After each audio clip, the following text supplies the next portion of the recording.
होय निशंक मगन होय नाचो, लोभ मोह भ्रम छाड़ो। निशंक होकर, सारे संदेहों को छोड़कर, मगन होकर खुल करके नाचो। किंतु खुल कर नाचने के लिए शर्त है लोभ मोह और भ्रम को छोड़ना। जिसका मन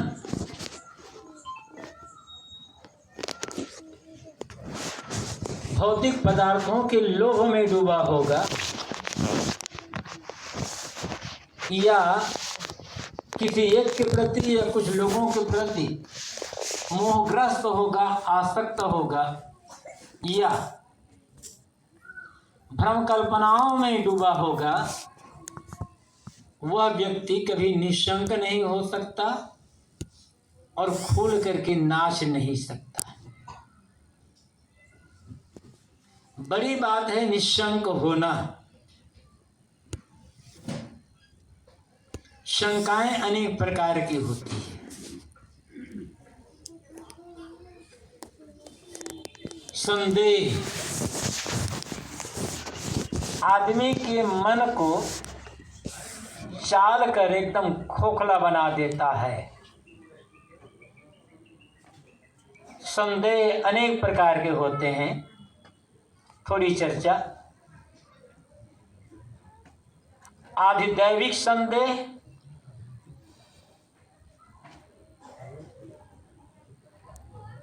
आधिभौतिक संदेह और आध्यात्मिक संदेह। आधिदैविक संदेह दैव, प्राकृतिक शक्तियां। वेदों में और वैदिक साहित्यों में प्राकृतिक शक्तियों को दैव कहा गया है। इसलिए जब प्राकृतिक उत्पात होता है, भूकंप आ जाता है, जोर की आंधी आ जाती है, खूब वर्षा हो जाती है या कुछ और भूस्खलन हो जाता है, तो कहा जाता है दैवी प्रकोप।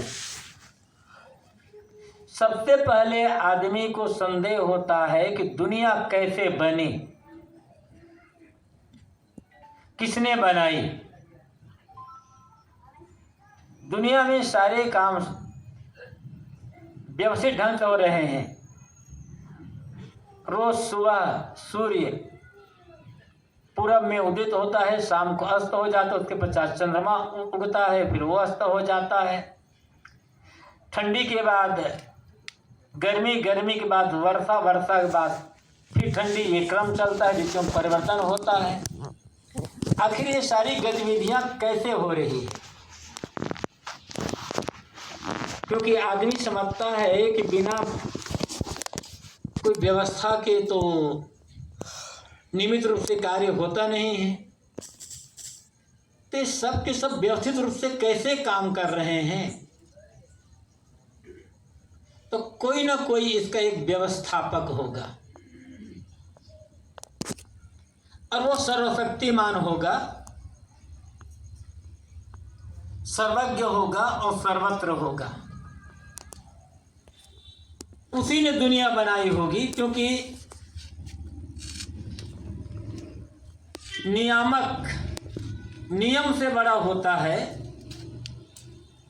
और सर्जक सृजन से बड़ा होता है, कर्ता कार्य से बड़ा होता है। ये पूरी दुनिया एक कार्य है, सृजन है, जिसका कर्ता और सृजक सर्जक निश्चित ही बड़ा होगा।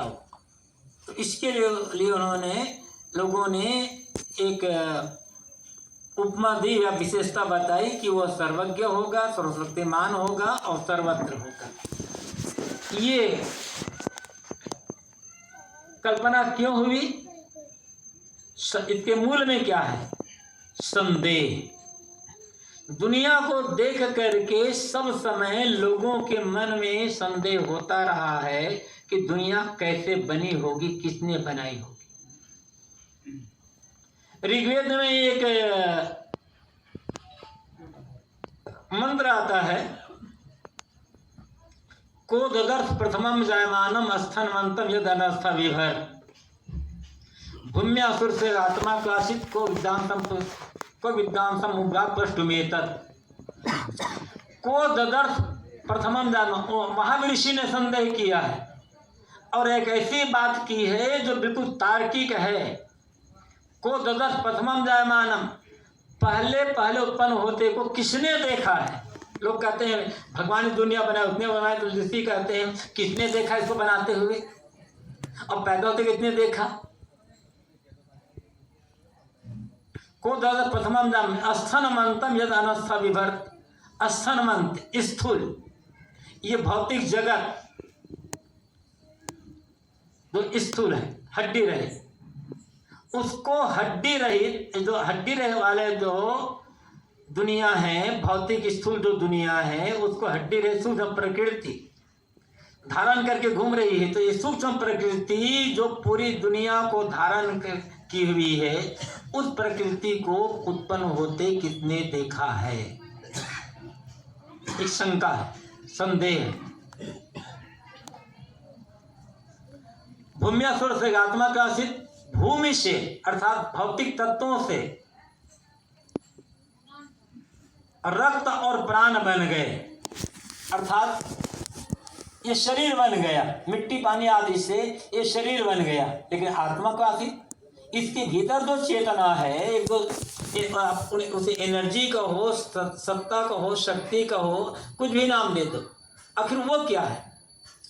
भौतिक पदार्थों से भौतिक पदार्थ तो बन सकते हैं, किंतु ये जो जीव है, आत्मा है, वो तो भौतिक नहीं है। फिर ये कहाँ से आ गया। यह बात पूछने के, यह बात जानने के लिए विद्वानों के पास कौन जाएगा। कई बातें इस एक मंत्र में है। तो सदैव से प्रश्न होता रहा है दुनिया कैसे बनी। क्यों प्रश्न होता है, संदेह क्यों होता है कि हम सत्ता को समझने का प्रयास नहीं करते हैं। जो मैटर है वो नित्य है, और मैटर कुछ भी वो है, वो उसके गुणधर्म नित्य है। द्रव्य नित्य है, द्रव्य की गति नित्य है, द्रव्य की क्रिया नित्य है, किसी ने डाली नहीं है इसमें। यदि हम उनको समझ लें और साथ साथ उससे भिन्न जो चेतन सत्ता है उसको समझ लें, तो जो अधिदैविक संदेह होता है, दुनिया को देख करके बनाने वाले की कल्पना होती है, एक कल्पना मिल जाएगी, संदेह खत्म हो जाएगा। लेकिन संदेह है मन में लोगों के, और इसको लेकर के अनेक लोग भयभीत रहते हैं। फिर होता है आधिभौतिक संदेह। भौतिक या भूत संबंधी, या भूत का अर्थ पदार्थ नहीं, भूत का अर्थ होता है प्राणी। भूत का अर्थ तत्व भी होता है, बीता समय भी होता है, भूत प्रेत की कल्पना भी होती है, लेकिन भूत का अर्थ होता है प्राणी, मनुष्य। जीवन का निर्वाह कैसे होगा, बुढ़ापा में सेवा कौन करेगा, रोग लगने पर सेवा होगी या नहीं होगी, दवाई मिलेगी या नहीं मिलेगी, आगे खाने का मिलेगा नहीं मिलेगा, निर्वाह होगा या नहीं होगा। कहीं ऐसा तो नहीं है ये बाल बच्चे या परिवार वाले हमारा साथ छोड़ देंगे तब क्या होगा। जीवन निर्वाह को लेकर के और साथ जो संगी साथी हैं उनको लेकर के आदमी के मन में संदेह होता है। इसके मूल में क्या है, अपने प्रारब्ध कर्मों पर अविश्वास। यदि हम ये समझ लें कि हमारे साथ हमारी तकदीर है, वो तकदीर को आप भाग्य कहें, कर्म का लिखा कहें, या यह कहें या प्रारब्ध कहें, कुछ भी कहें, वो है, अदृश्य है। किस प्रकार का है बताया नहीं जा सकता। यदि आदमी को अपने कर्मों पर, कहना चाहिए भाग्य पर, अपराध पर और आज के जो पुरुषार्थ पर विश्वास हो जाए तो आगे जीवन निर्वाह के लिए, बुढ़ापा में सेवा के लिए संदेह नहीं होगा। एक बात हर आदमी को अच्छी तरह से अपने मन मस्तिष्क में बैठा लेना चाहिए। काम तो करना, जब तक जीवन है तब तक तो परिश्रम तो करना पड़ेगा। जब तक हाथ पैर चलते हैं तब तक मेहनत करना। साहब ने कहा जौन लौका डोले पर उचाले तौन लो हाथ न कीजिए। जब तक हाथ पैर चल रहे हैं तब तक दूसरों की आशा मत करो, मेहनत करो, मेहनती बन करके रहो। तो जब तक जीवन है तब तक तो परिश्रम करना है, लेकिन अपने भाग्य पर पूरा विश्वास रखना होगा। जो मेरा है वो मुझे मिल करके ही रहेगा। कोई ऐसा बदमाश हो, जबरदस्त, एक से एक बदमाश तो होते ही हैं, जो जबरदस्ती हमारे घर पर कब्जा कर ले, है घर को छीन ले, जमीन जायदाद को छीन ले, दुकान आदि को छीन ले, यहाँ तक शरीर पर कोई कपड़ा पहने हैं या गहना पहने हैं उसको छीन ले। सब कुछ छीन सकता है, लेकिन दुनिया में किसी में ताकत नहीं हमारी तकदीर को छीन सके। फिर संदेह क्यों? कैसी भी बाढ़ आए तकदीर नहीं बहेगी, और कैसी भी आग लगे तकदीर नहीं जलेगी। विश्वास तो करना सीखें। तो स्वयं पर विश्वास नहीं है, अपनी भाग्य पर विश्वास नहीं है, और साथ साथ अपनी मेहनत पर विश्वास नहीं है, इसलिए संदेह होता है। दूसरी बात, जिन लोगों के साथ हम रहते हैं उन लोगों के साथ हम निश्चल प्रेम और विश्वास पूर्वक व्यवहार नहीं कर पाते, जो चाहिए वैसी सेवा नहीं कर पाते, उनके लिए हमारा जो कर्तव्य है उस कर्तव्य का पालन नहीं कर पाते। इसलिए संदेह होता है कि बुढ़ापा में साथ देंगे या नहीं देंगे। अरे सेवा तो करो, प्रेम और विश्वास रखना तो सीखो। सेवा करेंगे सेवा मिलेगी, प्रेम विश्वास देंगे प्रेम विश्वास मिलेगा। लेकिन हम अहंकारी बने हुए हैं, स्वार्थी बने हुए हैं, और जितना अहंकारी और स्वार्थी रहेंगे उतना ही अपने साथियों पर संदेह होगा, व्यवहार भी बिगड़ेगा, और भीतर भीतर हम संदेह से पीड़ित होते रहेंगे। तो अपने भाग्य पर और पुरुषार्थ पर, प्रेम विश्वास पूर्वक कर्तव्य कर्मों पर जब ध्यान देंगे तो आदि भौतिक संदेह नहीं होगा। आध्यात्मिक संदेह, आध्यात्मिक आत्मा संबंधी स्वचेतन सत्ता पर संदेह। इसके मूल में क्या है? एड़ी से चोटी तक दिखाई पड़ने वाला ये जो शरीर है, इस शरीर के प्रति आसक्ति, मैं शरीर हूं, शरीर मेरा है, यह भाव, शरीर के प्रति तादात्म्यता। तो जितनी देहाशक्ति होगी, देहाभिमान होगा, आत्मअस्तित्व पर उतना संदेह होगा। और विवेक से, विचार से, तत्वचिंतन से धीरे धीरे यदि शरीर की वास्तविकता का बोध होता चला जाएगा और संयम साधना से शरीर की आसक्ति मिटती जाएगी, अभिमान मिटता जाएगा, उतना स्वस्थ चेतन सत्ता पर हमें विश्वास होगा। अब पता चल जाएगा कि मुझे बाहर से अपने लिए कुछ पाना नहीं है, मेरा प्राप्तव्य मैं स्वयं हूँ, अपने आप में मैं पूर्ण हूँ, मुझे अपनी पूर्णता के लिए किसी की आवश्यकता नहीं है। कुछ धार्मिक और आध्यात्मिक लोग कहा करते हैं जीव अपूर्ण है। क्यों? क्योंकि दुखी है। जो अपूर्ण होगा वही दुखी होगा। तो करना क्या है? इस अपूर्ण जीव को पूर्ण परमात्मा की भक्ति करना होगा, और जब भक्ति से परमात्मा खुश हो जाएगा, वह अपूर्ण जीव परमात्मा में मिल जाएगा, तब ये स्वयं पूर्ण हो जाएगा और दुख इसका खत्म हो जाएगा। सुनने में बात बड़ी अच्छी लगती है।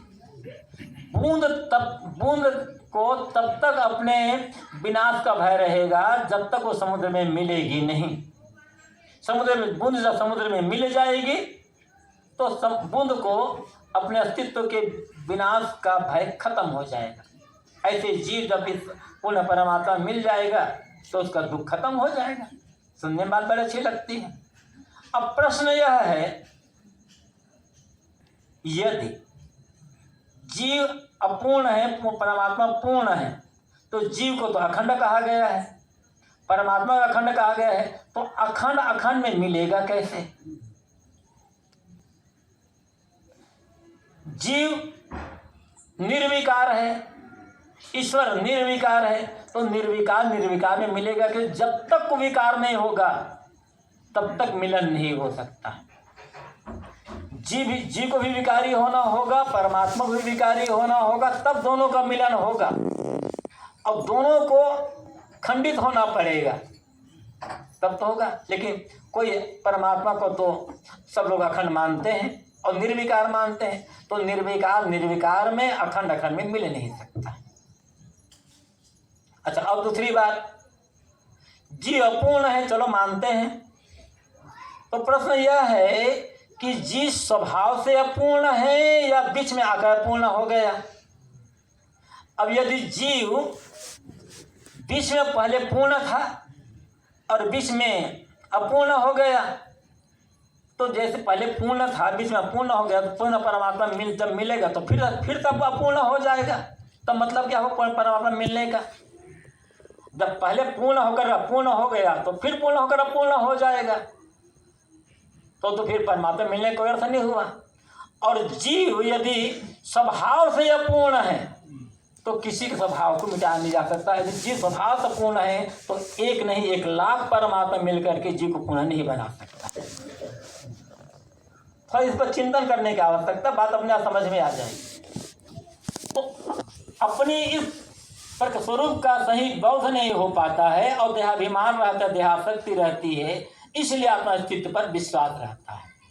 यदि हम तत्वों के गुणधर्मों को, द्रव्य की जो द्रव्य की स्वाभाविक गुण और क्रिया को समझ लेंगे तो आधिदैविक संदेह नहीं होगा। अपने कर्म पर और भाग्य पर विश्वास होगा, साथों के प्रेम विश्वास होगा, तो आधिभौतिक संदेह नहीं होगा। और देहासक्ति को त्याग करके अलग से मुझे कुछ पाना है, इस कल्पना का त्याग कर दें तो आध्यात्मिक संदेह नहीं होगा। साहब का तो हो ही नहीं संदेह। जब ये तीनों संदेह दूर हो जाएंगे तब साहब कहते हैं खुल करके नाच पाओगे। हो निशंक मगन हो नाच, तब मगन हो गए प्रसन्नता पूर्वक नाच पाओगे। ये नाचने का अर्थ क्या है? साहब नाचने को पसंद नहीं करते। धींगी धींगा भलो न माना, जो कहा मोह दिया जाए ना। साहब जो मुझे हृदय से जानता है, अपने आप को जानता है, गुरु के ज्ञान को जानता है, वो नाचने कूदने उछलने कूदने को, हाथ पैर मटकाने को अच्छा नहीं मानता। फिर नाचने का अर्थ क्या है? नाचने का अर्थ होता है जीवन के सारे कर्म व्यवहार को प्रेम पूर्वक प्रसन्नता पूर्वक करना।